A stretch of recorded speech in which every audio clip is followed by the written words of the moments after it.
Hati terasa merintih dalam kerinduan, kerinduan, kerinduan.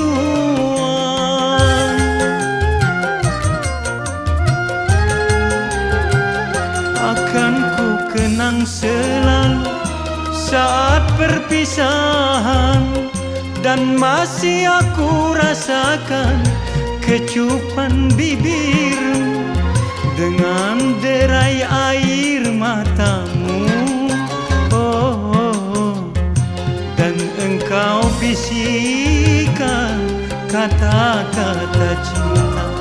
Hanya harapan hatiku semoga bersabar dan tabahkan hati dalam penantian, dan tabahkan hati